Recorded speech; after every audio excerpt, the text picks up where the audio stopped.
எல்லா ஜாதியும் இருக்கக்கூடாது, எல்லாம் ஒன்னா அவன் எல்லாத்துக்கும் படிக்கணும், எல்லாத்துக்கும் சமூக நீதி, எல்லோருக்கும் கிடைக்க வேண்டியது கிடைக்க வேண்டும், அவனும் படிக்க வேண்டும் என்று சொல்லுவது சமூக நீதி. அவர்கள் விஸ்வகர்மான திட்டம் கொண்டு வரார். இந்தியா முழுக்க ஏற்றுக்கொண்டது, தமிழ்நாடு தான் ஏற்றுக்கல. என்ன காரணம்? என்ன விஸ்வகர்மானா? 5 லட்சம் ரூபாய் தர்றேன், உங்க குலத்தொழில் செய். எப்ப சொல்லணும்? அதை 65 வயசுல சொல்லி நியாயம். நாடாளுமன்றத்தில் நான் கேட்டேன், என்னடா அது அயோக்கியத்தனம். 1952 குலக்கல்வி திட்டத்தை ராஜாஜி கொண்டு வந்தார்.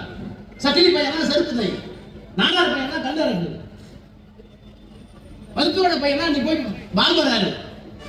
இது குலக்கல்வி திட்டம். பாதி நேரம் படிப்பு, பாதி நேரம் அப்பம் தொழில். அதை ஒழிச்சு நம்ம ஒழிச்சு எத்தனை வருஷம் ஆச்சு? 75 ஆண்டுகள் ஆகிவிட்டது. இப்போது மோடி எங்கே கொண்டு வருகிறார்? விஸ்வகர்மா. சரி, கொண்டு வா, தப்பு இல்லை. எனக்கு 75 வருஷம் ஆயிடுச்சு, என் பிள்ளை என்னை காப்பாத்தல, எனக்கு செருப்பு தான் தைக்க தெரியும், எனக்கு இதுதான் தெரியும், அதை செஞ்சுக்கிறதுக்கு பணம் கொடுத்தா பரவாயில்ல. 15 வயது முடிந்தவுடன், நல்லா கவனிங்க, 15 வயது முடிந்து விட்டால், 18 வயது முடிந்து விட்டால், +2 படிச்சா அவன்கிட்ட போய் 5 லட்சம் கொடுவான். அரசாங்கம் 5 லட்சம் கொடுத்து, நம்ம என்ன சொல்றோம்? திராவிட மாடல்.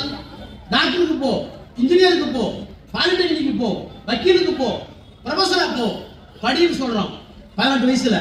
மோடி என்ன சொல்றாரு? 18 வயசு முடிஞ்ச உடனே 5 லட்சம் ரூபாய் கொடுத்து உங்க அப்பா தொழிலுக்கு போ என்று சொல்லுவதற்கு பெயர் தான் விஸ்வகர்மா. இந்த திட்டத்தை எழுத்தது யார்? நாம தான் எழுத்தோம். எத்தனாயிரம் கோடி தெரியுமா? பல லட்சம் கோடி கொடுக்குறாங்க, பல லட்சம் கோடி கொடுக்குறாங்க. ஆனால் முத்துவேல் கருணாநிதி ஸ்டாலின் மாமனிதர் சொன்னார், உன் லட்சம் எனக்கு பெரிதல்ல, எங்களுடைய லட்சியம் சாதி மனித சமூகம், சமூக நீதி, எல்லாரும் படிக்கணும். 5 லட்சத்துக்கு குடிச்சு திரும்ப எங்களை போய் பார்க்க வேலை பார்க்க சொல்றியா? எங்களை செருந்தைக்கு சொல்றியா? எங்களை கல்யாணம் சொல்றியா? எங்களை பசவடையா இருக்க சொல்றியா? இந்த அயோக்கியத்தனத்தை கேட்கறதுக்கு யாருமே இல்லையா? இதை கேட்ட தத்துவம் தான் திராவிட தத்துவம். சொல்லிட்டே போலாம். நீட்னா என்ன? ஏன் நீட்டை நம்ம எதுக்குறோம்? நான்லாம் ஒரு கிராமத்தில் அரசாங்க பள்ளிக்கூடத்தில் படிச்சேன், தனியார் பள்ளிக்கூடத்துக்கு போனதே கிடையாது, தனியார் காலேஜ் போனதே கிடையாது. சட்ட கல்லூரி படித்தேன், சட்ட மேற்படிப்பு படித்தேன், 40-45 ஆண்டுகளுக்கு போயிட்டு வந்துருக்கிறேன். நாடாளுமன்றத்தில் ஆங்கிலத்தில் தான் பேசுறேன். இப்போ என்ன எங்களுக்கு பிரச்சனை? எங்க தாத்தாவுக்கு வாய்ப்பு கொடுக்கல, அவங்களால முடியல. எங்க அப்பாவுக்கு வாய்ப்பு கொடுக்க முடியல, என்னால முடிஞ்சது நான் படிக்கிறேன். என் பிள்ளை லண்டன்ல படிக்குது. என்ன காரணம்? அது தானே பறந்து போச்சா? அதுக்கு ரெக்கார்ட் இருந்துச்சா? அல்ல. என்னுடைய மகன், ஒரே மகன் லண்டனில் சட்டப்படி படிக்கிறார் என்றால் அவர் பறந்து கொண்டிருக்கிறார். பறவைக்கு அந்த பறவைகளுக்கு சிறகு கொடுத்தது யார்? சிறகு கொடுத்தது அண்ணா, பெரியார், கலைஞர், அம்பேத்கர். அவர்கள் தான் போனாங்க. இவையெல்லாம் நான் கூடிப்பாக என்னுடைய பிறந்த நாளை சொல்லுவதற்கு காரணம், இவ்வளவு பெரிய வரலாறு வேற எந்த கட்சியும் இந்தியாவில் இல்லை. நாம தான் செஞ்சிருக்கிறோம். அப்படி செய்திருக்கிற தத்துவம், இந்த தத்துவம் இருக்கிறது. இந்த தத்துவத்தை காப்பாற்றுகின்ற தகுதி உள்ள தலைவர் யாரோ அவர்தான் இந்த இயக்கத்துக்கு தலைவராக வர. அப்ப பெரியார், அண்ணா, கலைஞருடைய தத்துவத்தை இன்றைக்கு இருக்கிற முதலமைச்சர் காப்பாற்றுகிறார். நீட் +2 முடிச்ச என்ன? எங்க ஊர் அனிதா, அரியலூர் அனிதா, 197 மார்க், 196 மார்க் 200க்கு. 200க்கு 196 மார்க் வாங்கின பெண்ணுக்கு படிக்கிற நிலைமை சும்மா 10க்கு 10 வீடு, அப்பா அம்மா கூலி வேலை, ஒத்த லைட் எரியுது. புள்ள படிக்கணுங்கிறதுக்காக ஒத்த லைட்டை போட்டுவிட்டு சாக்கை தூக்கி போத்திக்கிட்டு திண்ணையில படுத்துருக்காங்க அப்பா அம்மா. அப்படி படிச்சு அந்த புள்ள 196 வாங்க. அங்கதான் படிப்பு வருமா? எவன்டா சொன்னாங்க? 196 வாங்குச்சு. சயின்ஸ்ல படிச்சு வாங்குச்சு இல்ல, அதான மார்க்கு. மோடி என்ன சொல்றாரு? அது தூக்கி ஓரமா வை. நான் ஒரு டெஸ்ட் வைக்கிறேன், நீட், அதுல நீ பாஸ் பண்ணணும். சரி, என்ன கேள்வி கேட்ப? கவாஸ்கர் இதுவரை வாங்கிய கிரிக்கெட் ரன்களின் எண்ணிக்கை 2000, 3000, 4000 டிக் பண்ணுங்கிறான். அவன் ரன் வாங்கினா எனக்கு என்ன? நான் டாக்டர் ஊசி போடுறதுக்கு என்ன சம்பந்தம்? என்ன படிக்க வச்ச +2ல அதுக்குள்ள மார்க் வாங்கிட்டேன். எனக்கு தகுதி இருந்தா போடு. அப்படிதான் எல்லா டாக்டர் வந்தாங்க வரைக்கும். நான் சட்டமன்ற அப்படிதான் வந்தேன். எனக்கு மட்டும் பெரிய டெஸ்ட் வைக்கலையே. அதுக்கு எதுக்கு என்ட்ரன்ஸ்? பள்ளிக்கூடத்தில் நான் என்ன மதிப்பெண் வாங்கினோ அந்த மதிப்பெண் தான் கொடுக்கணும். அப்படிதான் டாக்டர் வந்தாங்க. அப்படி வந்து எந்த டாக்டர் ஊசி போட்டு செட் போயிட்டானா? நல்லா தானே இருக்கான். எந்த இன்ஜினியர் கட்டின பால் அடிச்சு போச்சா? நல்லா தானே இருக்கு. எதுக்காக இருக்கு நீட்டு? எதற்காக நீட் என்றால், தாழ்த்தப்பட்ட பிற்படுத்தப்பட்ட சாதாரண எளிய மக்கள் படித்து விடக்கூடாது, இந்த பொறுப்புக்கு வந்துவிடக் கூடாது என்கின்ற கெட்ட எண்ணத்தோடு நீட் வந்தபோது அதை எதிர்த்து நிற்கிற ஒரே ஒரு முதலமைச்சர் இந்தியாவிலேயே நம்முடைய முதலமைச்சர். பெரிய புயல் வருது, 6000 கோடி கேட்டோம், 400 கோடி தர்றாங்க. எதுக்கு முதலமைச்சர் யார்? என்னென்னமோ பண்ணி பாக்குறாங்க.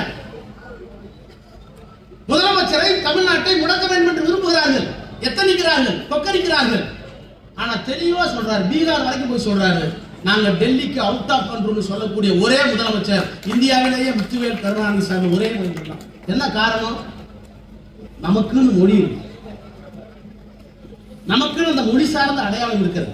கன்னடமும் கலிதெலுங்கும் தமிழ் மலையாளமும் தாயே தமிழே உதிர்த்தே ஒதித்தெழுந்தே ஒன்று பல ஆயிடினும். தமிழ்ல இருந்து வந்தது அவ்வளவும். இந்த தென்னாடு வேற, வடநாடு வேற. அவர்களுக்கு தாய்மொழி சமஸ்கிருதம், இந்த தென்னாட்டுக்கு தாய்மொழி தமிழ். தமிழ் சொல்லிக் கொடுக்கிற இலக்கியம் சாதி இல்ல, தமிழ் சொல்லிக் கொடுக்கிற இலக்கியம் நல்லா படி, பிச்சை புகினும் கற்கை நன்றே. 2000 வருஷத்துக்கு முன்னாடி அவையார் கண்ணு கல்வி கற்றவங்க தான் கண்ணு, கல்வி கற்காம கண்ணுல அது புண்ணுனார் வள்ளுவர். கல்வி கற்றிருந்தால் உன் கண்ணுக்கு கண்ணு, இல்லைன்னா அது புண்ணுனார் 2000 வருஷத்துக்கு முன்னாடி. ஏன் படிக்காம போன இடையில? அப்ப திராவிட கலாச்சாரம் என்பது தமிழை அடிப்படையாக கொண்ட மொழி சார்ந்த இன அடையாளத்தோடு கல்வியிலே சிறந்து பெண்கள் எல்லாம் கல்வி கற்று எல்லாம் இருந்த சமுதாயத்தை வீழ்த்தியது யார்? ஆரியம், சமஸ்கிருதம். இவற்றை எதிர்த்த இயக்கம் தான் திராவிட இயக்கம்.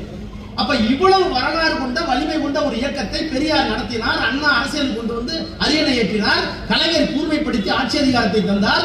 அவர்கள் கட்டி காத்தது திராவிட இயக்கத்தை திராவிட மாடல் என்ற புது பெயரோடு நம்முடைய தலைவர் இயக்கிக் கொண்டிருக்கிறார். எதிர்காலத்தில் இந்த தத்துவத்தை யார் காப்பது? முதலமைச்சர் பதவி யாரு பண்ணாலும் போகும். ஆனால் இவ்வளவு பெரிய தத்துவத்தை எங்களை பார்த்தா பயப்படுறாங்க. டெல்லியில ராஜா நாடாளுமன்றத்தில் எந்திரிச்சாலே எல்லாத்துக்கும் பிடிக்காது. இது என்ன காரணம்?